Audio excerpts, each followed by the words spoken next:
A história que vamos contar hoje, quem sabe se foi realmente verídica, se é um conto de fadas, ou se é uma história dos longínquos que até hoje está dentro do coletivo, do nosso inconsciente coletivo humano. Então, essa história começa num tempo muito distante, onde uma menininha de 8 anos vivia numa choupana com a sua mãe e com o seu pai. E eles eram muito felizes. O pai era camponês, a mãe de vez em quando saía com sua cestinha para catar folhas, flores, frutos. E tudo se fazia muito bem naquela família. Até que um belo dia, por algum motivo que ninguém sabe qual, o pai resolveu sair para comprar cigarro e nunca mais voltou. Aquela mãe, que era muito gentil, muito simpática, teve que endurecer para dar conta de tudo que ela precisava fazer. Para dar conta da casa, dar conta da alimentação dela e da filha, dar conta de fazer os seus processos para vender para fora, para ter o seu dinheiro para comprar sua comida. Então essa mulher, ela começou a ficar um pouco mais dura, um pouco mais amarga, digamos assim. E essa menininha começou a sentir, ela começou a sentir a diferença da mãe. A mãe que era presente, que era acolhedora, começou a ficar muito ocupada, muito irritada, muito estressada. Ela sempre estava cansada, sempre. E aquela menina começou a não ter mais tanto acesso à mãe. E essa menininha começou a ficar e se sentir um pouco só. Ela começou a se sentir só. E ela não sabia como fazer, o que ela tinha que fazer para chamar a atenção da mãe, o que ela tinha que fazer para ter aquela mãe mais carinhosa de volta. E ela começou a comprar um pouco da dor da mãe. Porque a mãe, quando falava do pai, ela falava com uma certa raiva, com um certo ranço, com um certo desdém, porque ele foi embora. E por culpa dele, tudo estava sendo mais cinza, tudo estava sendo mais duro, tudo estava sendo mais difícil. Então aquela menininha olhando para aquela dor começou a entender que os homens não eram pessoas de confiança, que os homens podiam um belo dia sair de casa e não voltar mais. E ela começou meio que entender que a mãe estava sofrendo.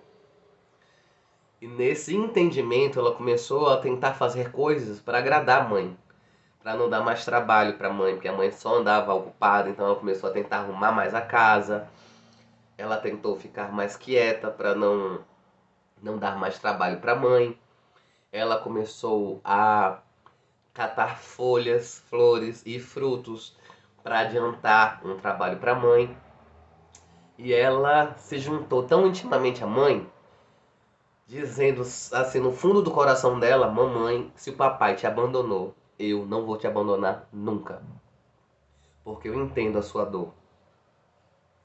Sendo que lá no fundo, bem lá no fundo dela, ela sentia falta daquele pai, porque ela gostava de ver o pai arando a terra, de ver o pai mexendo nos carneiros, nas ovelhas. Ela gostava de ver aquela figura ali, né, trabalhando perto da casinha deles. Mas ela entendeu que ela tinha que detestar o pai. E quando ela foi crescendo, ela começou a ter dificuldade de se abrir para qualquer tipo de homem que chegava na vida dela. Isso ela já tinha seus 15 anos, né? Então ela sempre estava desconfiada. Sempre desconfiada. E aquilo, de certa forma, foi deixando dentro dela uma grande raiva. Porque se não podia confiar nos homens, em quem ela podia confiar? Só na mãe, que foi quem segurou as pontas quando o pai foi embora. Então ela não conseguia se relacionar, porque ela achava que se ela se relacionasse, ela ia abandonar a mãe. Então como é que ela ia abandonar a mãe? Então ela não podia viver completamente a vida dela. Porque ela não podia ser mais um ou mais uma pessoa que abandonasse a mãe. Como é que a mãe ia ficar sem ela? Ela ajudava a mãe, Ela ajudava nas tarefas de casa, ela ajudava nas tarefas fora de casa, para sustentar aquilo tudo junto com a mãe. Como é que ela ia embora? E ela começou a ficar um pouco amargurada nesse lugar. Ela queria se abrir para a corte, né, ser cortejada por rapazes, mas ela sentia culpa. Ela sentia muita culpa, muita culpa. E um belo dia, já ela mocinha, lá para os seus 30 e poucos anos, ela continuava morando com a mãe, um pouco triste, um pouco sem saber ainda porque ela estava odiando os homens, um pouco sem entender por que a vida dela parecia que tinha um grande vazio e ela não conseguia se autorizar para deixar a mãe. Ela entendeu que ela tinha que cuidar da mãe até o final dos dias da mãe. E isso deixou ela sem coragem de fazer coisas no mundo. É como se o mundo dela se limitasse à casa, ao bangalô, né?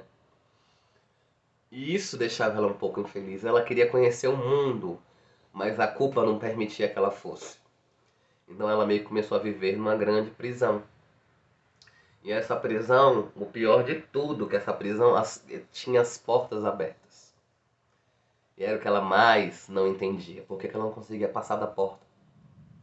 Se a porta estava aberta. Se ninguém estava falando para ela ficar. Ela queria fazer igual o pai. Ganhar o mundo. Mas por algum motivo muito forte ela não tinha coragem. E ela não tinha coragem para fazer muitas coisas. Porque ela se entendeu que ela era a guardiã da mãe.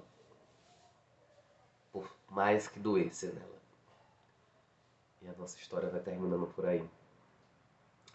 Moral da história: muitas vezes compramos a dor dos outros, sem entender direito se aquela dor realmente é nossa. Sem entender direito se aquela raiva, aquele ódio ou aquela dor existencial é realmente nossa. E a gente meio que compra aquilo sem se dar conta que a gente está comprando. Que a gente está querendo entrar numa batalha que não é nossa. Uma batalha que é árdua. Uma batalha que é pra gente grande. Uma batalha que não tinha muita lógica de ser batalha. Isso faz com que muita gente fique preso no universo doméstico. O que é que isso tem a ver com o nosso workshop? Vem assistir a nossa live do dia 5 e a outra live que acontece na próxima quinta-feira, para entender um pouquinho do que o workshop A Prosperidade e a Mãe tem para você. Esse é o convite. Vem conosco.